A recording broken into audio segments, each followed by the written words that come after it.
All right. Thank you, everybody, for joining. As you start to trickle in, I'm going to start a poll for you guys to answer. We always love each one of these. If you've been here before, you've done this, thank you for participating again. But we like to know who's here, how old your little ones are. So please answer the poll. It helps us, cater the conversation to who's in the room and make it as personalized as possible. Feel free to also drop in the chat where you're calling it, where you're joining us from. It's always fun to see how many countries, how many states, where everybody's joining us from. So, all right. California, Texas, Chicago, Minnesota, Connecticut, New York, Arizona. Whoa, whoa, whoa, whoa. It's going too fast. Virginia, New Mexico, Utah, Belgium. That's a new one. I don't think we've had Belgium Belgium, previously, cool. unless I miss it. Lincoln, Nebraska, Alabama, Maryland. Hopefully anybody that's in the panhandle or on the path of the hurricane is staying safe. Hopefully you still have internet to join us, and hopefully it doesn't affect you guys too bad. Thinking of everybody in that area. Okay. All right. We're going to give it a couple more minutes because we have a ton of RCPs and people usually try to trickle in. But in the meantime, while people are still trickling in, I'm going to end the poll just so we see what's going on here. Very well dispersed, but definitely way more people expecting it in the first year of parenthood. So we'll definitely make sure we cater that conversation to folks just in the beginning stages of the parenthood, for those if it's your first. But nonetheless, I want to introduce myself. I'm Michael. I'm the co-founder of Lalo. If you're joining us for the first time, this is our fourth of a series of our Back to Routine webinar series. So as parents with kids 0 to 2 are kind of heading back to the back to school or end of summer season, we like to think of that as our back to routine season, where real life starts to set in again. Labor Day is approaching. If you missed the first three, we had another one on play. We had one on sleep. We had one on meal prep. Those are all on Lalo's YouTube. So if you missed them, you can watch them still and check out all the great things that were said. But just like every week, we have a weekly giveaway. So this week, we have over $1,000 in prizes where we will announce at the end of this one lucky winner, but one lucky winner will win the play table and share set, what we call our play kit at Lalo, as well as our brand new art caddy that you can see in the image here that launched a couple weeks ago, and it's flying off the shelves. You also win a session with Lizzie Assa, who's our head of play and development, but also the founder of Workspace for Children, and she'll give you amazing tips on play and parenting, as well as from Ria's organization, her new book, as well as a 30-minute session with her on organizing your home as a parent, a new parent, as well as a great set from our friends over at Branch Basics, which makes all non-toxic cleaning supplies. I personally use them in my home, and it is awesome. So we will announce the winner of that at the end of the webinar today, but also our $6,500 grand prize, our Back to Routine giveaway, sponsored by Lalo and all these amazing brands you see on our screen. This is $6,500 essentially of cold hard cash in your pocket or in your bank account to help you, or one lucky winner, get back to your routine with a little bit more ease. I think this is probably my favorite giveaway we've ever done, and we're excited to announce the winner soon. So that giveaway is wrapping up. And just as a reminder, if you're here today, you got an extra entry. If you also should head over to our giveaway entry page so that you're entered in like for good. And then each time you showed up to this webinar series, you get an extra one. So you're getting an extra one. All over 100 of you that are here today are getting an extra entry into this giveaway. So that's really, really exciting. But let me jump back here so we can get to today's topic and my questions that I have prepared for our awesome guests, Ria and Lizzie. But today, we are here to talk about play and organization. A very hot topic, I'm sure, in every parent's household, every parent with kids under really of any age probably, but we're going to focus on those early years. Like we saw in the poll, we got parents mostly 0 to 1, but definitely have some more toddler parents in the house as well. But like I said, we're joined by Lizzie Assa, who's Lalo's head of play development and also owns and operates very popular Workspace for Children. She's got a really popular Instagram account at the Workspace for Children with all sorts of tips on play and parenting. So definitely encourage you to follow her. And she also joined our team recently because we have something really exciting that we're working on launching in early October.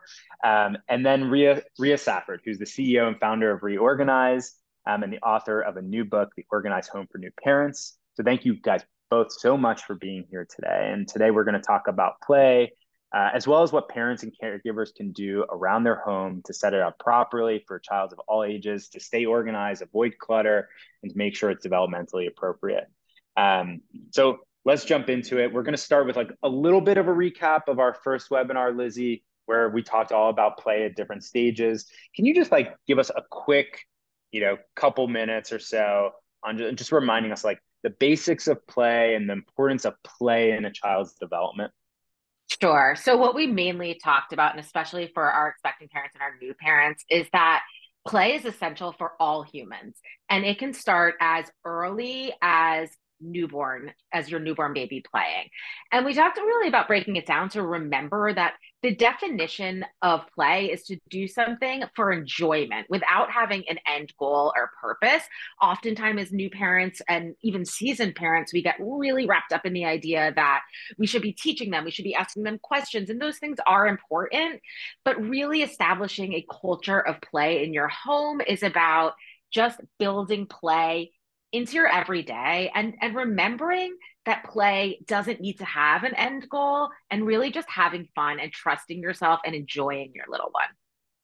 Yeah, totally agree. And I forgot one piece of housekeeping. I have these questions prepared that should have us having a great conversation between Lizzie, Ria, and myself. But if you have a question, make sure you drop it in the Q&A. If you drop a question into the chat, or if you raise your hand, we won't see it. So make sure you drop into the Q&A, and we'll definitely be leaving time at the end to get to all of your questions. We're usually overwhelmed by the amazing questions you guys ask, so please don't hold back. We try to get to them all, and we're excited to see what you guys have to ask outside of what I ask. Okay, but so one thing I know as a parent of two is that sometimes you have space for a dedicated play area. Many people do not. And even if you do, play often finds its way. Toys and all sorts of, kids' objects find a way to infiltrate all different parts of your living space. So Lizzie, let's start with you. I'm curious, like, what are some basic ways that you encourage parents to integrate play into things in their main living areas, maybe to like work them in to, support natural curiosity and development and everyday things to like work it into both main areas, but also different routines they have? Sure. I remember when my youngest was born and we moved from the city to the suburbs, and we actually finally had a playroom. And I remember just like putting all the toys in the playroom, which was in our basement, and then being really stumped about why no one was playing. And that's because kids want to be where we are, right? And so when you can set up small pockets of play throughout your house, it's gonna be so much easier to incorporate and build play into your everyday. And Ria, you're an expert in this, so I'll let you take it. But for me, it's really just about like putting those few extra toys in the drawer in the kitchen, having a low basket in your bathroom so that when you're getting ready, your kid can also be doing something. So just remember making ways to have it be convenient for you and interactive for your child. Yeah, I love that. And I haven't had that problem because I still live in an apartment, so we don't have dedicated play space, but I totally have experienced it with friends that live in the suburbs and get what you're saying. And Ria, so I want to focus on you because you're an expert in keeping homes clutter-free and helping parents manage the stress of doing so. Because sometimes it's like you want to become clutter-free to remove stress, but getting clutter-free induces a lot of stress, and it's this like weird perpetual cycle. Yes. What are your best practices for keeping your main living areas with kids organized? Yes. So I do want to start by saying anybody who feels like they have clutter, it is not like, okay, clutter free, you're fixed, never going to happen again. You need to get the right systems and it's never going to be an issue. It is a constant thing. So just having the right tools in place to make sense of your space is really what we're going for. Your home is not going to be perfect, organized 100% of the time. So just know that. But just like Lizzie was saying, which pockets of play, I love that. I love alliteration. I couldn't agree more. Having areas throughout the home And when you do have the luxury of a playroom, I consider that such a luxury to be able to have a designated space. I love creating somewhere that is your home base for toys, something where all of them do live and you're picking and choosing from that home base to create your little, as Lizzie said, pockets of play. So, okay, here's what we're going to put in this bin for the kitchen. Maybe you have a 1-month cycle where every month you're going and you're swapping out those toys. Different toys in different areas will feel new to little ones because they get so used to routines and the spaces that they're in. So something as simple as that can help you. And with kids 0 to 2, it's way more about the convenience and the easiness of picking up for us, because unfortunately they're not helping us until about 16 to 18 months. I always feel is that interactive phase of really, really helping. So creating systems that are easiest for you are what we're going for. Yeah. Yeah. So, I mean, thinking about the systems that work for you, but also encourage independence, because there's this, idea that, like Lizzie said, they want to be with you, but you also want them to be independent. And Ria, let's start with you here on this one. Like, do you have any tips on like not things that not only minimize clutter, but also help develop their own independence? So with kids, we want to be focusing on visibility, accessibility, safety, and maintenance. Those 4 things. So let's take a living room, a coffee table. You might have 2 baskets that live under it, and the baskets are high enough to where, you don't have to see anything that's in there, and it feels really delicious when it's put away and you have friends over and whatever. But when it's time to play, your kids are able to see that basket, to pull out that basket themselves and play around with what's inside of it. And it's safe. You don't want something up on a shelf that's going to pique their curiosity, get them climbing up and hurting themselves. So that is a perfect example of how you can set up something for your child that encompasses all of those things, and just keep those in mind throughout all of your spaces. Yeah. Lizzie, what about you? Any tips? I would love to add to that. I love that idea. And I think something you could really do to spark independent play using what Ria just shared is that if you take one thing out of that basket and set it up on your coffee table or set it up on a blanket next to the coffee table, that's going to invite independent play because your child is going to happen upon it. It's there and it's accessible and it's easy for them to just get started. They don't have to say to you, Mom, can you take down this puzzle? Or they're not going to whine and cry because they can't get it. They're just going to happen upon this thing that they're already interested in a space where they already are. And that's how they start to just play independently. Love that. Are there any, I want to flip it to the negative a little bit, which isn't something I usually do, but like, is there anything you would avoid? Like anything like, any tip that's like people think that they're decluttering or they're becoming organized, or they think that they're, setting it up for independent play, that's like an absolute no-no or would actually be counterintuitive, that you guys would say like, stay away from doing this or that? I mean, something that I think a lot of parents struggle with the under 2, even under 3 set is the dumping, right? So like we want to be super organized and put all our things in these cute little baskets and all our kids want to do is dump and we're so annoyed. But that's actually really developmentally appropriate. So knowing that, right? So maybe putting fewer things inside the basket or even putting another basket in the basket for them to dump to and fro, knowing what your child's interested in and what's developmentally appropriate. So something like dumping is giving them yes places to dump.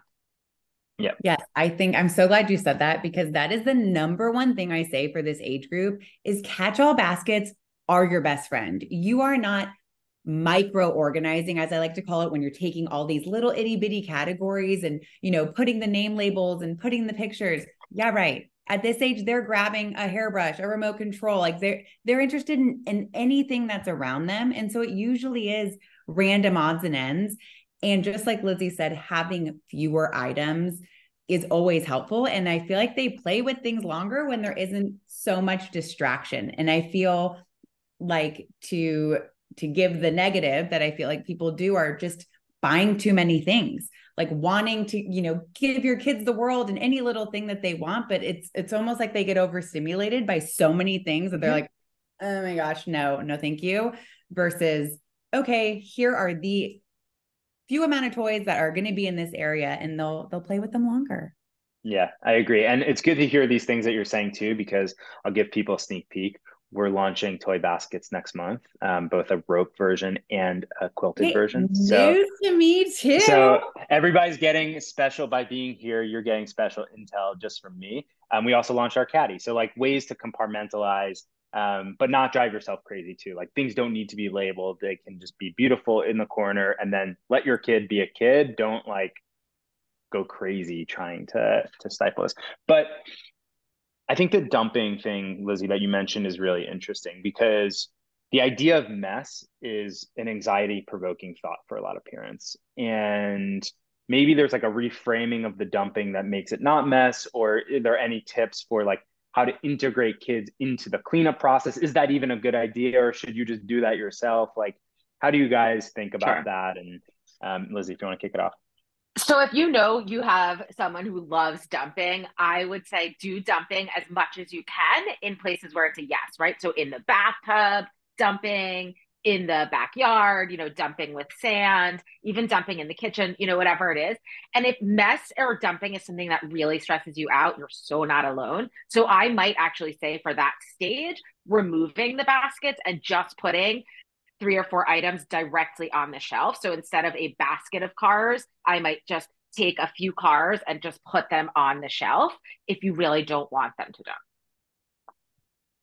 And I think they like putting things in a basket, copying you, making cleanup fun. It's all about how you frame the environment. If cleanup from the time they're born is this like, oh my gosh, you guys, we have to clean up, pick up this mess, and there's all this negativity around it.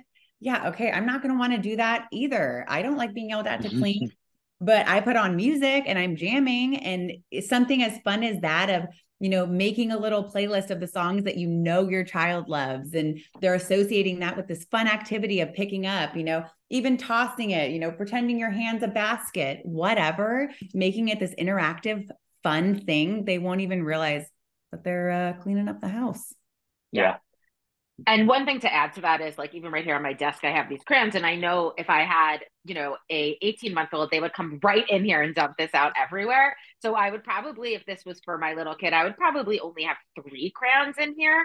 And during cleanup time, do something fun, like Ria was saying, like in, and out, out, silly things like that feel like a little ridiculous to us, but they associate that with cleanup, and it will get them going. And then when you want to clean up, you sing that song and they are in. Yeah, I think, Lizzie, we're going to have to record that and put it on Spotify. Thanks. In and I know. out. I feel like that would be like Daniel the Tiger. Yeah. Michael, I'm the new Miss Rachel. Anyway, let's move on. And I do want to reiterate to everybody, we have the Q&A open. If you have a question, throw it in there. We're about to get to them in the next few minutes. So definitely throw in your questions. We already have some great ones in there. Let me see what I'm missing here. Okay. So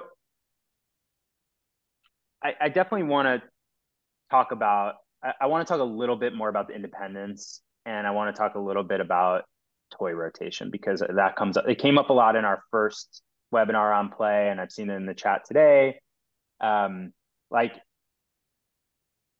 how do you think toy rotations are a good thing? Do they create more stress? Like, any tips on how to think about toy rotation and how to work it in, and if to work it in at all? This is for me. Anybody?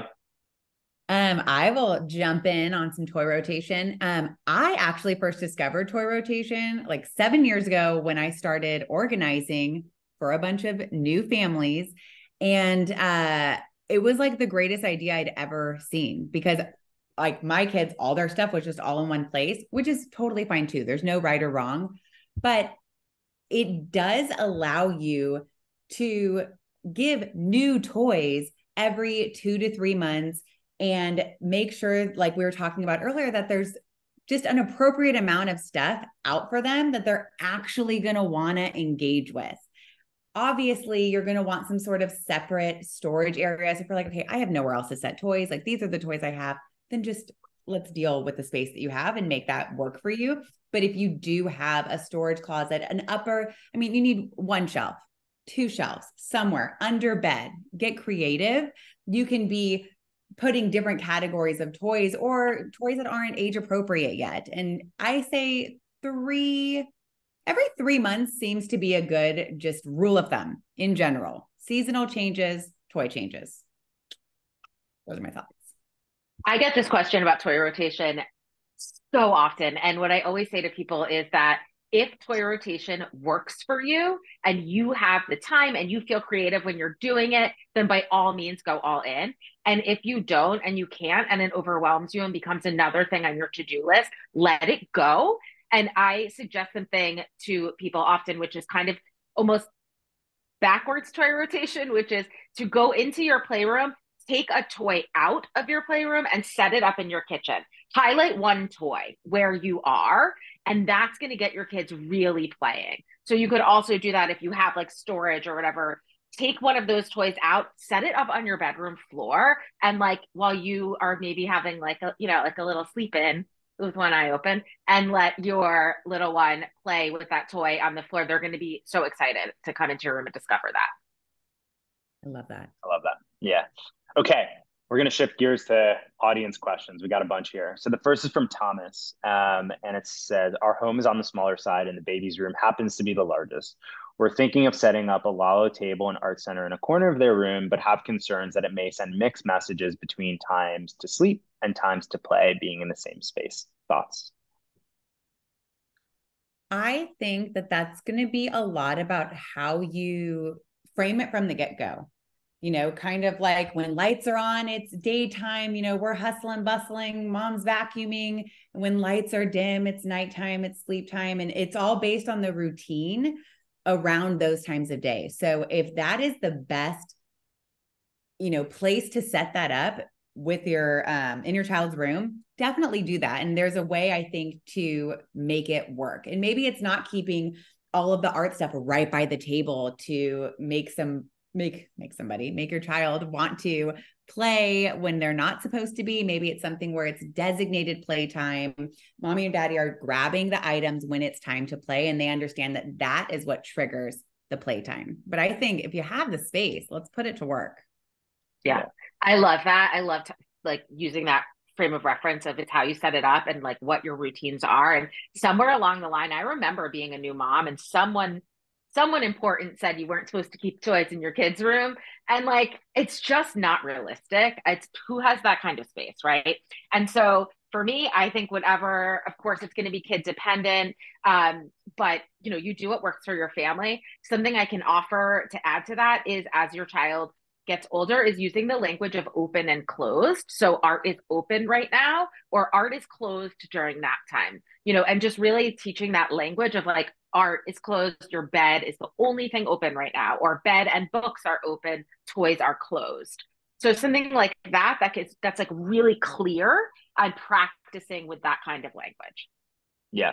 Yeah. I love that. And I think there's a practical side to parenting that should always be considered. And there's like, if you're adamant about toys not being in the room, where are they going to want toys in their room? The second thing is know your kid and know yourself as a parent, right? So if my daughter has both a play kitchen and a Lalo play table in her room, just like you. I live in a New York City, a Brooklyn apartment. My daughter's room happens to be the biggest room in the home. She's a lucky girl. And she's got this great play space. And that's where we play. Also, my son comes in, we play there. But the arts of she's also not the kid that like in the middle of the night, but also when she wakes up in the morning, we have an okay to wake clock from Nanit. She wakes up a little bit early. She can pull a book off her shelf, or she can go over to her table. Right. And as she's gotten older, she's 3.5 now, she can go and do those things independently because we've been able to. But she's also not the kid who's gonna like go and try to color like because that's who she is. So we knew who she was. But if she was that kid, I'd put the stuff in the caddy. And I put the caddy in the closet when it's nighttime, or I turn the chairs upside down, or I do something to like signal the open close, right? And so, but I think the practical piece is true too. And these like hard line, don't do this. Yeah. Typically, when you hear those "don't do this," like very binary things about parenting, typically they're too stringent, and they actually do more harm than good. That's my take as a parent, not as an expert. Yeah. Okay. We touched on this a little bit, but I want to focus a little bit more on toddler versus the early days. Any tips for encouraging a toddler to clean up after themselves? Like maybe not the like cleaning up with them, but like getting them to like independently want to clean up, encourage them. This question's from Mariah. I'm going to say lower your expectations and then lower them some more. Because the most your toddler is going to do is what you're modeling, right? And so they want to do what you want to do. They, like someone said in the chat, give them a helper role. But most of the cleanup they're going to do is going to be with you, something led by you. But what you also can do is use your space as a third set of hands, which I know Ria can probably speak to, but having minimal items on the shelf. So if you have a child size bookshelf, instead of making it so that you have to like really shove all those extra books in, making it really easy to just slide a book in by having less toys. Those are the things in the environment that are going to cue them to be more independent about cleanup time. Cool. I'm going to give a quick follow-up on this one so we can keep getting through as much questions. But Caitlin asks, what's the right age where you actually can start teaching cleanup or the idea of cleanup? Maybe they're not like pulling their weight, so to speak, but like you can at least introduce months. that. 18 months and the majority of that is how I feel for my kids, but 18 months seemed like they understood, what they were doing, how they were helping, and even, their clothes being file folded, really being able to see their items and grab it and not always have this whole mess, taking pride in their spaces as much as a 2-year-old can. But, just like little things like wanting to pick up and put things back or close the drawers, all from the routines that you had set in place from such early on, they start to do it themselves. And it's like the coolest moment ever. And I'm going to add to that and just say also, like, maybe around 18 months is when you can expect them to be doing it. But as early as your very tiny newborn baby is when you can start to do those routines, put language to them, sing songs like the in, out, out song, things like that. You will see them mimicking you as very early, doing those things very early. They're always doing what we do. All right. Okay. Segue to another 18-month-old question. How few toys can you get away with? Like we talked about limiting toys, but for an 18-month-old, like how little toys can you have to like make sure they're still like getting what they need? I think you can have very few toys as long as they are really open-ended. So that means something like it can have many different uses. So it's not just a toy that does one specific thing, right? So I'm talking about maybe like a bowl with lots of little balls, right? Like something like that. Like there's so many different ways to use that, right? So it's going to depend on if the toy is developmentally appropriate for them. If it's open-ended, you can have very, very few toys. Yes, I absolutely agree. All right. Moving on. I really like this next question. It's from Allie. Do you see play and including your child in household activities, cooking, folding laundry, etc., letting them join alongside you if they're interested in the same way? Like, would that be considered play if they're included in those items? I'm going to go back to the definition of play, and I'm going to say, like, if that is something that brings enjoyment and you're doing that for enjoyment, which oftentimes we are, yes, sometimes it's just a chore, but oftentimes it brings a lot of fulfillment to do those things. And sure, that's play for me. Yeah, you can really turn anything fun. And I had so much mommy guilt on weekends when I was stuck doing laundry while the kids were all doing something else, and making the activities that I had to do fun that they wanted to join. I mean, something as silly as like my daughter was helping me fold stuff out of the dryer, and we're like, fluff and fold and put it in the basket. And like, we just kept going and we were cracking up, and it was like so random, but so fun. And I got my laundry done. Win-win. Yeah, I love that. Okay, this is a good one. As we, holiday season not too far away, and birthdays are always happening. Any advice on how to gently tell family to stop buying lots of or many unwanted and duplicate toys, or guidance on how to politely ask for preferred toys? That's so nice. You want to be polite to your family. Stop right now. I think that there is nothing wrong with saying just that. Like, hey, you know, a lot has made its way in our home that we just do not need. And I find myself having to purge a lot of the kids' items and get rid of a lot of things that we never had use for to begin with. They're really starting to understand what they're wanting or, you know, are interested in. And here's a list that we came up with. Whatever.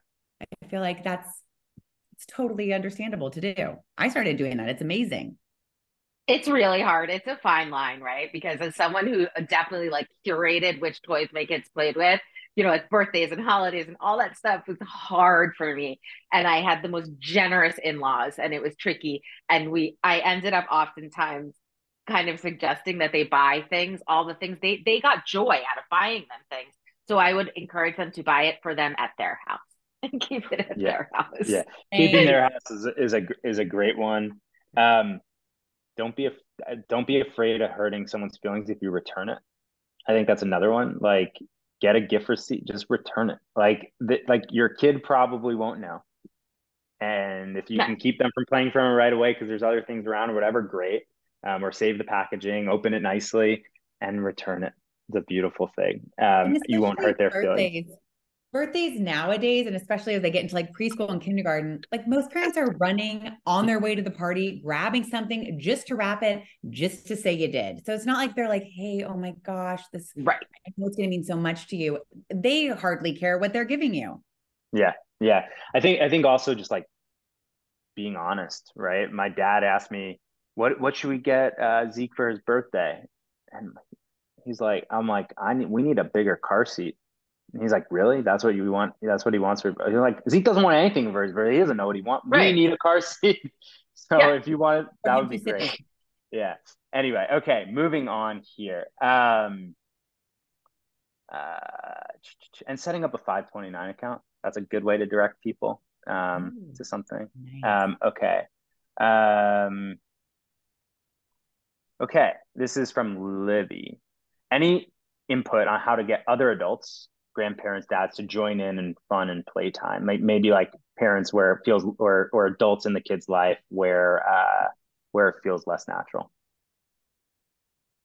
This came up last time in our webinar, I think, and I think it's kind of twofold. One, it is recognizing that different people have different play styles and allowing your partner the space to figure out what their play style is with their child and not micromanaging it, which is so hard and it's really hard for me.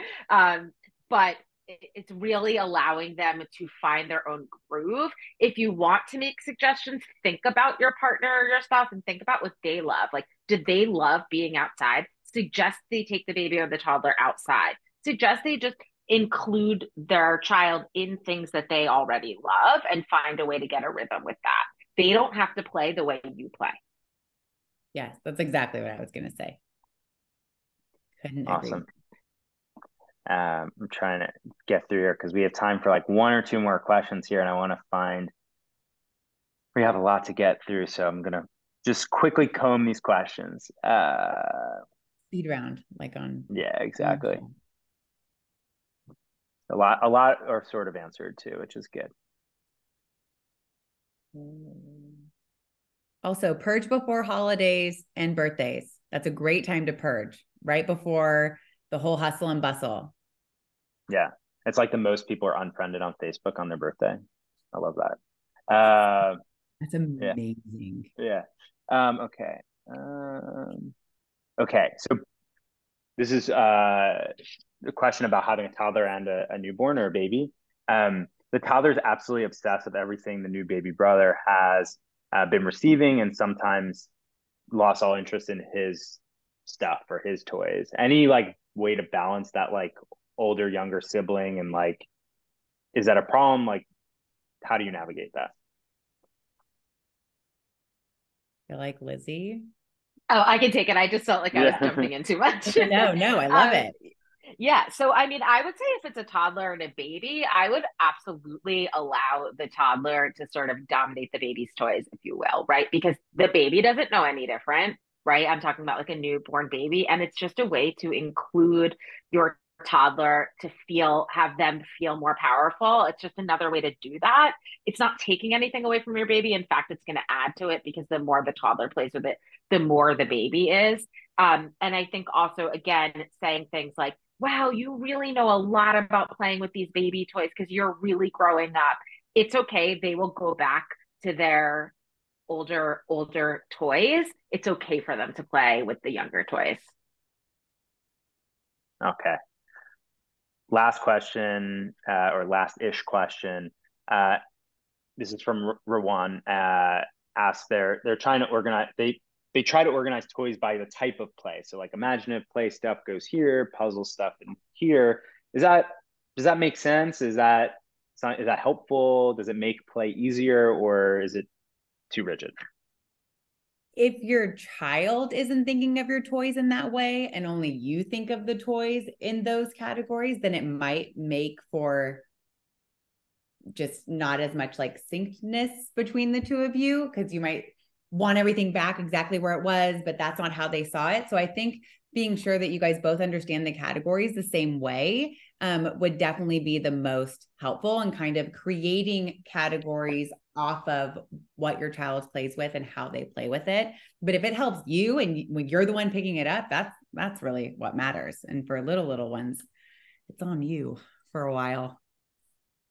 And I really like that way of doing things, right? Like for me, it brings up like an analogy of like, if you're someone who loves to cook, how would you feel walking into a really messy kitchen with just like strewn food and utensils everywhere, as opposed to how might you feel and how productive might you be if you walk into a tidy, organized kitchen with exactly the things that you need and prefer to use laid out easily, right? Like which person's going to be more productive.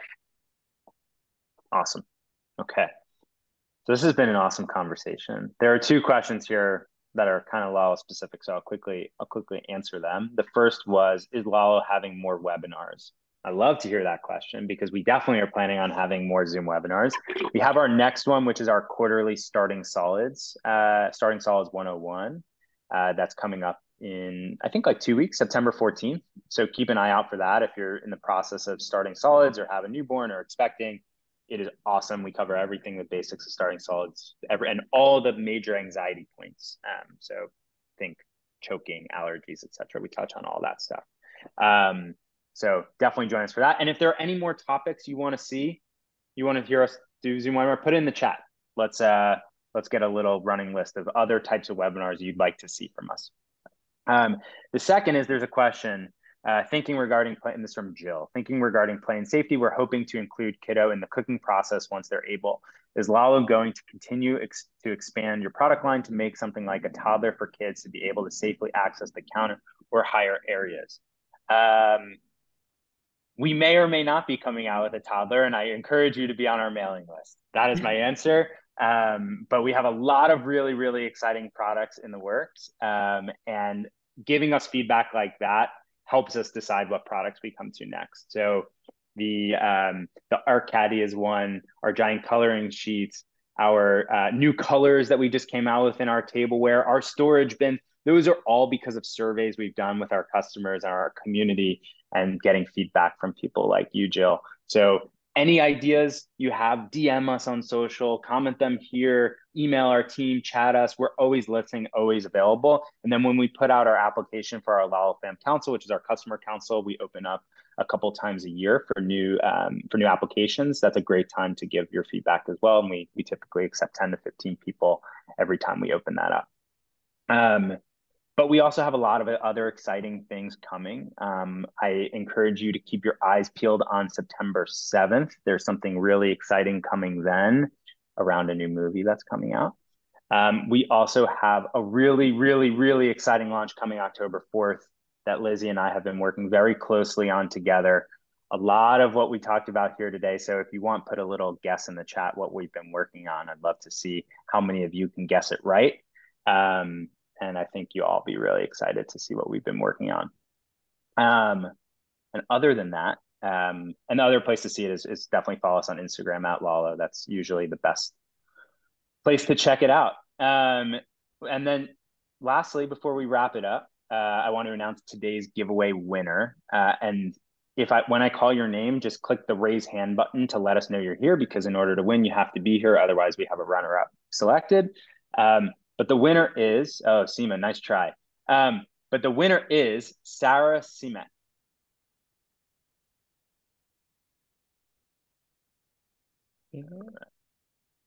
Yes, she's here. Okay, so Sarah, Ariane from our team will reach out to you, and we will make sure to get your prize from Lalo, from Branch Basics, and from Ria and Lizzie. Such a great prize. Congratulations on winning that. And then everybody else that's here today, please, please, please keep your eyes peeled, because we will be announcing the $6,500 giveaway winner soon.